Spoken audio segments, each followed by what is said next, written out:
A Letter to God. The chapter is written by Gregoria Lopez Fuentes. He was a Mexican novelist born in 1897 and died in 1966. Most of his stories were considered to be very exciting and humorous and symbolic of Mexico. This story that we are going to read today, A Letter to God, it is a humorous story and also emotional. Okay? The story tells us an unflinching faith of a farmer to God. Okay, let me tell you the summary of this story is that it is Lancho, who is a poor and very hard-working fellow. He is a farmer, and he wants rain so that his crops would have his crops will be good and he would have a good harvest there. But unfortunately, it happened that the rain is followed by hailstones. The rain came after the rain, hailstones, or after the rain, storm was there and it destroyed the whole crop of the farmer. And after the storm, when he saw his field, he was disappointed, but he did not lose his faith. He had his faith in God, so he decided to write a letter to God, and ultimately we will see whether the letter reached there or whether he got some money from God or not. Okay, so this letter at the end it tells us that we should have good faith in God. Okay, driven by extreme faith in God, the farmer wrote a letter to God with utter belief that the letter will reach him. Okay, and this letter tells us that our hope and faith sustain us at the time of adversities and hardships. We'll read the letter or the story. Before you read, they say faith can move mountains, and this is true that our faith can move mountains. But but what should we put our faith in? This is the question the story delicately, very softly presents before us. The story presents before us, though the story is about one's faith. And it is told that if we are faithful and we have got faith in something and in ourselves, then we become stronger.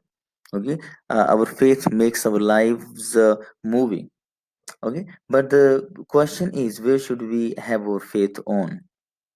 Lanch is a farmer who writes a letter to God with his crops when his crops are ruined, destroyed, asking for 100 pesos. Pesos unit of money in Mexico. So he asked for 100 pesos from God, and now.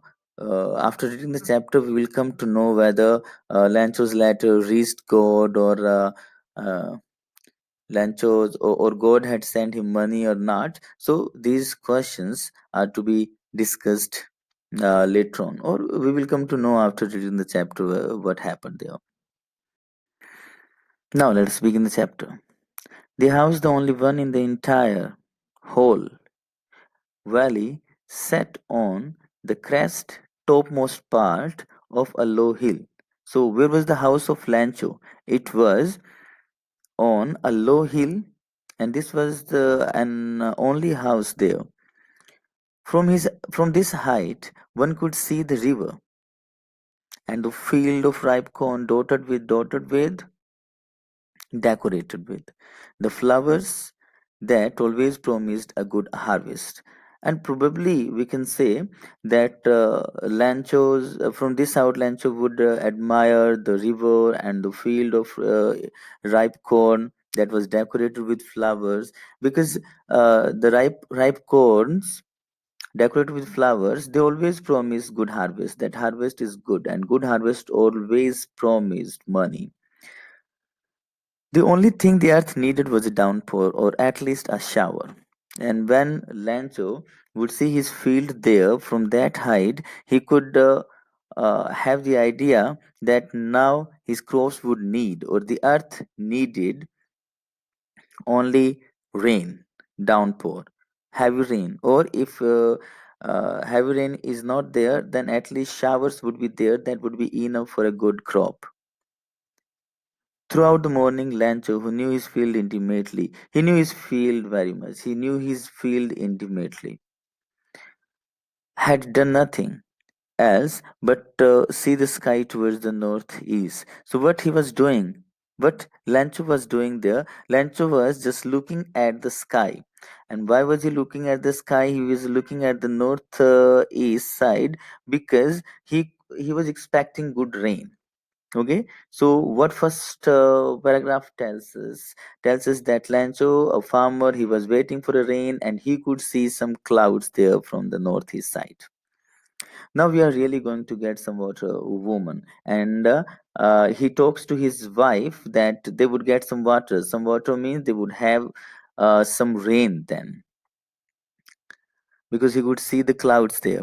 The woman who was preparing supper replied, "Yes, God willing." And she was a practical lady. She thought until the rain comes, she would not be happy.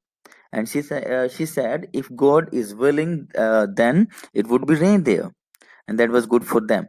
The older boys were working in the field, older children of Lancho, while the smaller children, they were playing near the house until and the woman called all of them. The lady of the house, she called all the children from the fields as well as those who were playing, come for dinner, and she invited them for dinner. I was doing it was during the meal that, just as they were having meal now, because the lady had called all of them. So just as Lancho had predicted, big drops of rain to fall. So Lancho had told earlier, he had foretold. Predicted means foretold. So he foretold that the rain would be there, and now it started. Big drops of rain began to fall. So the rain started there in the northeast. Huge mountains of clouds, mountains of clouds, large amount of clouds could be seen approaching, getting near them. So now he could see clouds there, and the rain had started falling. The air was fresh and sweet because of the air is fresh and sweet because of rain, because of the moisture. It was fragrant there. The man went out for no other reason to have the pleasure of feeling the rain on his body, and when he returned, he exclaimed. So he was really very happy. He was happy because it started raining. He was expecting rain, and so he came out of the house. And why did he come out? Just to have that pleasure of feeling the rain on his body. He wanted to feel the rain on his body. And then he came into the house, and he said to his wife, "These aren't raindrops falling from the sky, they are new coins. The big drops are 10-cent pieces and the little ones are 5." Because earlier he told that if the rain came, he would have good crop, and good crop meant good money.